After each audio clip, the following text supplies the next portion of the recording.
Assalamualaikum warahmatullahi wabarakatuh. Perkenalkan, nama saya Zakia Putrabani dengan NIM 114220070 dari Teknik Lingkungan Angkatan 2022. Di video ini, saya akan membahas tentang materi valuasi ekonomi lingkungan. Untuk valuasi ekonomi lingkungan sendiri memiliki beberapa pengertian. Di antaranya yang pertama itu valuasi ekonomi lingkungan merupakan upaya untuk memberikan nilai kuantitatif terhadap barang atau jasa yang dihasilkan oleh sumber daya alam dan lingkungan, baik atas dasar nilai pasar maupun nilai non-pasar. Namun, di definisi yang lain, menurut Kementerian Lingkungan Hidup, valuasi ekonomi lingkungan itu merupakan upaya pengenaan nilai moneter terhadap sebagian atau seluruh potensi sumber daya alam dan lingkungan dari suatu ekosistem. Untuk pemahaman tentang konsep valuasi ekonomi lingkungan ini memungkinkan para pengambil kebijakan dapat menentukan penggunaan sumber daya alam dan lingkungan yang efektif dan efisien. Selanjutnya, valuasi ekonomi lingkungan ini merupakan suatu alat ekonomi atau yang disebut economic tools yang menggunakan teknik penilaian tertentu untuk mengestimasi nilai uang dari barang dan jasa yang dihasilkan oleh sumber daya alam dan lingkungan. Nah, selanjutnya valuasi ekonomi lingkungan ini memiliki beberapa manfaat. Yang pertama itu ada manfaat untuk mengestimasi nilai ekonomi sumber daya alam.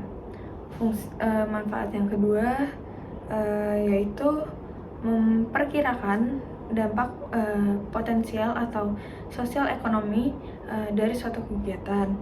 Selanjutnya, manfaat yang lain yaitu sebagai pendorong terwujudnya pembangunan berkelanjutan. Dan manfaat yang terakhir itu dari valuasi ekonomi lingkungan ini memberikan informasi untuk proses pengambilan keputusan terkait dengan kebijakan publik. Nah, untuk kebijakan publik ini memiliki beberapa aspek kebijakan. Untuk aspek kebijakan yang pertama itu yaitu pricing strategi atau biasanya itu pajak lingkungan. Selanjutnya itu untuk aspek kebijakan yang kedua itu ada penilaian proyek dan penentuan prioritas pembangunan. Lalu untuk aspek yang ketiga itu memasukkan aspek deplesi dan degradasi dari sumber daya alam lingkungan dalam konteks pembangunan, yaitu PDRB hijau. Untuk aspek kebijakan yang terakhir yaitu penentuan kompensasi yang terjadi pada sumber daya alam lingkungan. Nah, di dalam evaluasi ekonomi lingkungan ini ada yang namanya perhitungan moneter. Nah, kenapa pentingnya adanya perhitungan moneter ini? Yang pertama itu karena nilai satuan moneter itu dapat digunakan untuk menilai tingkat kepedulian seseorang terhadap lingkungan. Nah, alasan yang lainnya itu dari perhitungan moneter ini tuh yaitu perhitungan moneter dari manfaat dan biaya lingkungan itu dapat menjadi satu pendukung untuk keberpihakan terhadap suatu kualitas lingkungan. Dari aspek-aspek ini tadi akan ada namanya kepedulian terhadap lingkungan. Nah, kepedulian terhadap lingkungan ini dipengaruhi oleh beberapa faktor. Di antaranya itu yang pertama ada yang namanya semakin tinggi tingkat kesejahteraan. Artinya apa? Artinya semakin tinggi tingkat kesejahteraan seseorang itu, maka tingkat kepeduliannya terhadap lingkungan itu juga semakin tinggi. Selanjutnya, faktor yang kedua itu semakin meningkatnya kesadaran, karena sudah dipastikan jika meningkatnya kesadaran itu akan meningkatkan juga kepedulian terhadap lingkungan. Terus faktor yang ketiga itu kesadaran masyarakat. Nah, dalam hal ini kesadaran masyarakat sangat dibutuhkan. Lalu faktor yang terakhir itu sarana dan prasarana. Nah, untuk nilai ekonomi sumber daya alam lingkungan ini melalui evaluasi ekonomi dan penilaian kerusakan lingkungan itu akan meningkatkan pengetahuan pentingnya nilai sejati atau true value dari suatu sumber daya alam lingkungan. Nah, untuk valuasi ekonomi sendiri ini memiliki beberapa tahapan. Yang pertama itu ada tahapan penentuan daerah. Lalu tahapan yang kedua itu ada tahapan penentuan tujuan. Lalu selanjutnya tahapan yang selanjutnya yaitu identifikasi fungsi dan manfaat. Selanjutnya dari tahapan ketiga ini muncullah tahapan keempat, yaitu identifikasi permasalahan, jenis, dan klasifikasi. Selanjutnya tahapan yang selanjutnya itu penentuan metode valuasi. Nah, dari penentuan metode valuasi ini lalu ada tahapan data kuantifikasi sumber daya alam lingkungan. Selanjutnya, tahapan yang selanjutnya yaitu tahapan penghitungan nilai ekonomi atau valuasi. Dan tahapan yang terakhir itu tahapan analisis. Jadi, jika kita ingin melakukan perhitungan valuasi ekonomi lingkungan itu, kita harus mengetahui nilai dan fungsi dari lingkungan. Sebagaimana yang sudah saya jelaskan tadi, untuk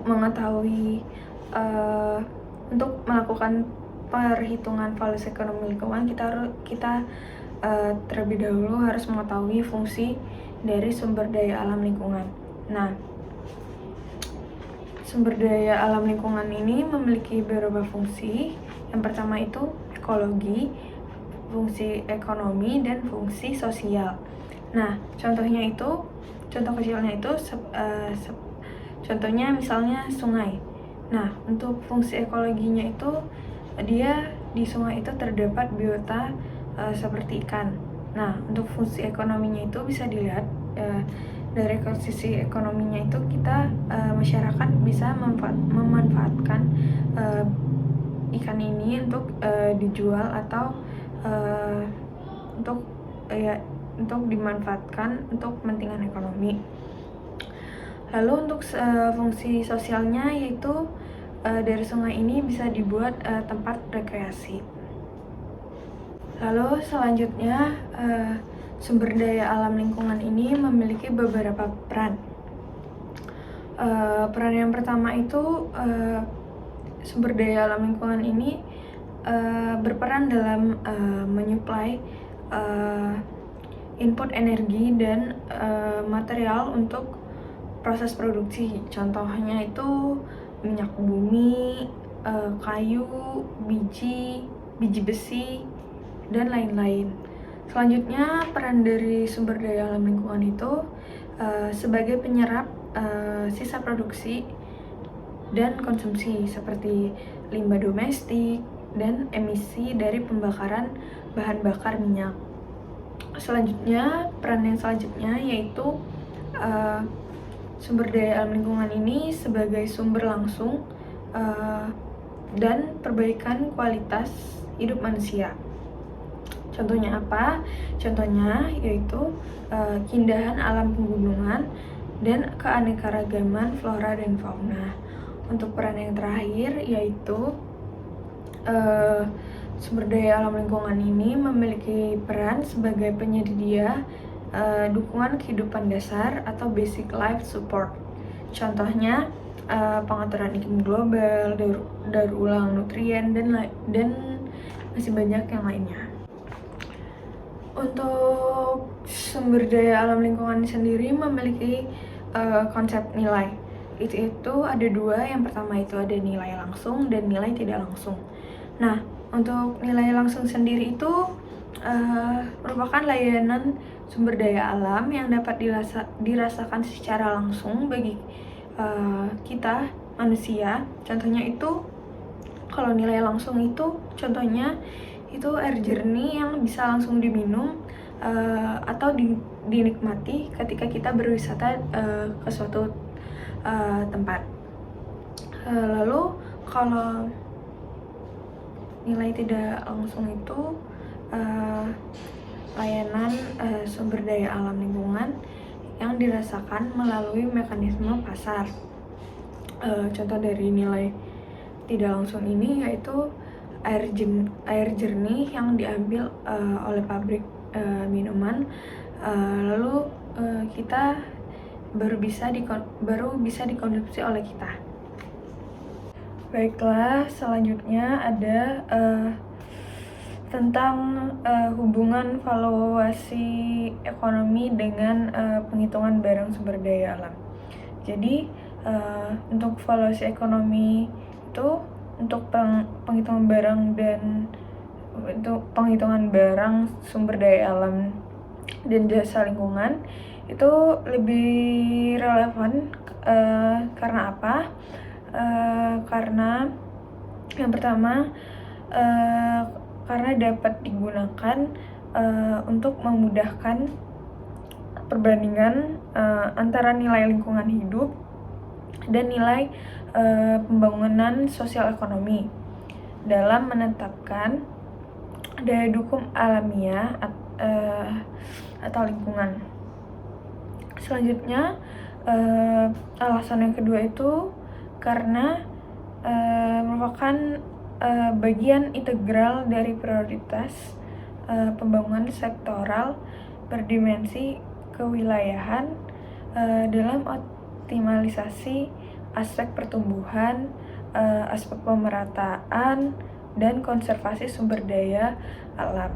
Yang terakhir ada jasa lingkungan dalam beberapa hal tidak ditransaksikan dalam mekanisme pasar atau kalaupun ada dalam mekanisme pasar ini pasti mekanisme pasar ini tuh bekerja secara tidak sempurna atau incomplete and imperfect market. Jadi barang dan jasa lingkungan ini memiliki 4 fungsi utama.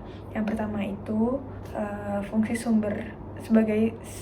sebagai sumber bahan mentah, yang artinya yang dapat diolah di berbagai sektor ekonomi untuk memenuhi kebutuhan manusia. Lalu untuk fungsi yang kedua itu sebagai tempat pengolah limbah alami. Terus fungsi yang ketiga itu produsen jasa lingkungan.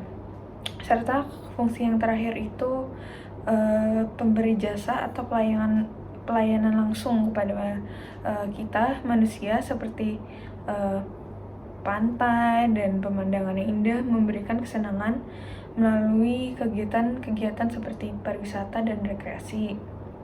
Contohnya kayak sungai sebagai prasarana transportasi air, hutan sebagai paru-paru dunia, dan masih banyak yang lainnya.